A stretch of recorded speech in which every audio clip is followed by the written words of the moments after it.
सारे यहाँ पे होते हैं, तो ये मिनिस्टर के होते हुए ये इतना पानी और उनकी आना जाना यहीं से होता है। तो हम तो यही चाहेंगे कि मेहरबानी करें इसका कुछ ना कुछ हल कर दें।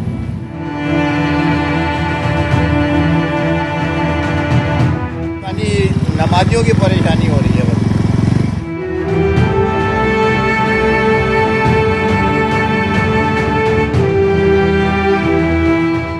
आदाब अर्ज़े, इसे कहते हैं चराग तले अंधेरा। सैलाब तो पंजाब में आए, लेकिन गंदगी हमारे कराची का साथ नहीं छोड़ रही, बल्कि कराची तो बहुत बड़ा हो गया है। अब मैं सिर्फ आपको एक इलाके की बात बता रहा हूँ, सिंध का वो सेक्रेटेरिएट के बैरिक्स, जहाँ तकरीबन कोई निस्फ के करीब सिंध हुकूमत बसती है, सिंध हुकूमत बैठती है, सिंध के वज़रा बैठते हैं, मुशीर, मामले खुसूसी, सेक्रेटरीज। वहाँ इस वक्त भी, हालांकि कराची में बरसात को भी कई दिन गुजर गए हैं, कई दिन गुजर जाने के बावजूद कई दिन से वहाँ से गंदगी नहीं जा रही। गंदगी तो छोड़ो, गंदा पानी तक नहीं निकाला जा सका, गटर उबल रहे हैं। आप यकीन जाने, आप मुझसे कसम ना उठवाइए, वहाँ कोई भी बंदा खड़ा नहीं हो सकता, इतनी बदबू है, इतनी बदबू है। तो अल्लाह मान, अल्लाह मान, अल्लाह मान, इतनी बदबू है वहाँ पे। और तो और कोई नमाजी वहाँ से गुजर नहीं सकता। कहते हैं ना, दामन पे छींट, यहाँ छींटों पे छींटें पड़ रही हैं दामन पे। कोई वहाँ से गुजर के पैदल गुजर के दिखाए, अगर उसके पाँव गंदगी में ना आए तो मैं मान लूँगा। मैं आपको लेके चलता हूँ सिंध असेंबली के बिल्कुल सामने वो बैरिक्स, जहाँ पर हमारे मुतल्लिक यानी सहाफ़ियों से मुतल्लिक सबसे बड़ा दफ्तर है महकमा इत्तलात का। महकमा इत्तलात का सेक्रेटरी भी वहाँ बैठता है। जी हाँ, इसके अलावा वहाँ पर सूबाई वज़ीर लाइव स्टॉक और फिशरी मोहम्मद अली मलकानी साहब भी वहाँ बैठते हैं। इसके अलावा हकूक़ निस्वा यानी तरक्की हकूक़ निस्वा, मेरे लिए काबिल एहतराम मोहतरमा शाहिना शेर अली साहब का भी दफ्तर वहाँ पे है। इसके अलावा मेरे ही हल्के मलीर के MP और इस वक्त स्पेशल असिस्टेंट वज़ीर आला सिंध जनाब सलीम बलूच साहब का भी दफ्तर वहाँ पे है, जिनके पास पब्लिक हेल्थ का महकमा है, और वो भी इसी गंदगी से, इसी बदबू के पानी से गुजर के आगे जाते हैं।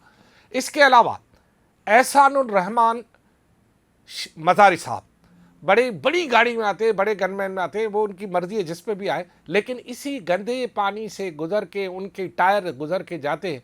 उन्हें कोई जूं की तो कोई मसला नहीं है। अच्छा, आगे बढ़ते हैं थोड़ा। इसके अलावा वहाँ पर जो है, जैसे कि मैंने बताया, लाल चंद उकरानी साहब जो कि वज़ीर आला सिंध के स्पेशल असिस्टेंट हैं, उनका दफ्तर भी यहाँ पे है। एक राजवीर सिंह साहब हैं, हमारे भाई हैं, लेकिन वो भी वज़ीर आला सिंध के स्पेशल असिस्टेंट हैं, वो भी यहीं से गुजर के जाते हैं। अच्छा, सबसे बड़ी दिलचस्प बात यह है कि यहाँ पर आप सुनेंगे तो आप भी हंस जाएंगे। वो यहाँ पर यूँ कि ह्यूमन यानी इंसान के हकूक़, इंसानी हकूक़ के हवाले से शिकायत का दफ्तर भी यहीं पे मौजूद है। यानी इंसानी हकूक़ से मुतल्लिक़ कोई शिकायत हो तो उसका दफ्तर भी यहाँ है, और वो पहले ही जैसे पहुँचेगा तो वो अपनी शिकायत भूल जाएगा, अपने कपड़ों को बचाना शुरू कर देगा। जो हालत है इस वक्त उस बैरिक्स के, सेक्रेटेरिएट के पूरे कॉरिडोर, पूरे सड़क की वो हालत है कि पूछो ना आप। अच्छा, सरफराज राजर साहब हैं, वो भी स्पेशल असिस्टेंट है वज़ीर आला के, वो भी यहाँ पे। अच्छा, इसके अलावा एक और बड़ा दफ्तर है वहाँ पे, वो है फारूक चन्ना साहब, रिटायर्ड जस्टिस है। उनका दफ्तर क्या है, वो यहाँ सिंध लोकल गवर्नमेंट कमीशन है, यानी लोकल गवर्नमेंट से मुतल्लिक जो भी केसेस आते हैं वो भी यहाँ आते हैं।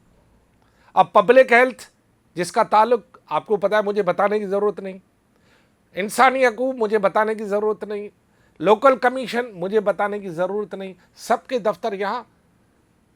और सबसे बड़ी बात यह है कि फिशरी और लाइव स्टॉक के सेक्रेटरी का दफ्तर भी यहाँ पे, और तो और सिंध हाई कोर्ट का तीसरा दरवाज़ा भी यहीं से गुजरता है। यानी सब दफातर यहाँ पर मौजूद है, और आगे एक अल्लाह का घर मस्जिद भी मौजूद है। अब उस मस्जिद में जाने के लिए इस गंदे पानी से गुजर के जाना पड़ता है। अब आप बताएं कि नमाजी कैसे जाएगा बाहर से। कहेंगे कि ये जो मिनिस्टर सारे यहाँ पे होते हैं, तो ये मिनिस्टर के होते हुए ये इतना पानी और उनकी आना जाना यहीं से होता है। तो हम तो यही चाहेंगे कि मेहरबानी करिए इसका कुछ ना कुछ हल कर दें। सारे मिनिस्टर आप देख रहे हैं, सबके बोर्ड लगे हुए हैं, सारे मिनिस्टर यहाँ पे हैं। तो इसकी वजह से यहाँ से एंट्री बंदा कैसे करे, आउट कैसे होगा, तो इस वजह से हम रिक्वेस्ट करेंगे, मेहरबानी करिए हल कर दे तो मेहरबानी।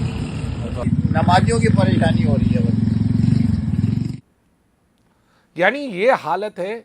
सैलाब तो पंजाब में आए, जो हम सिंध हुकूमत के इतने मुशीर, वजीर, स्पेशल असिस्टेंट, इतने सेक्रेटरीज अपने दफ्तर के सामने से गंदा पानी नहीं हटा सकते। मतलब क्या है? आप क्या मैसेज दे रहे हो? मतलब ये है कि भाई जो लोग अपनी सफाई नहीं कर सकते वो हमारी गली कूचों की क्या सफाई कराएंगे यार। बस दिल तो बहुत कहता है कुछ कहने को, लेकिन बोलेंगे तो हुजूर नाराज़ हो जाएंगे। लिहाजा इतना काफ़ी नहीं है कि जो इससे इनकी सफाई पसंद होने का तो पता चलता है। इससे ये पता चलता है कि इन दफातर में जितने भी सफाई वाले हैं ना, उनमें से सिर्फ एक भी 1 घंटे के लिए अपने दफ्तर से बाहर सफाई करे, ये शीशा हो जाएगा, ये मिसाली सड़क बन जाएगी। लेकिन क्या करें, गटर को तो उबलना ही है। क्या करें, गटर का क्या करेंगे। चलो जी, साडा की। लेकिन सच्ची बात ये कि तकलीफ़ और दुख तो होता है। जो यहाँ से गुज़रता है वो एक दफ़ा सोच के कहता है ये सेक्रेटरीट का हाल है तो बाकी क्या होगा। खुदा हाफिज़।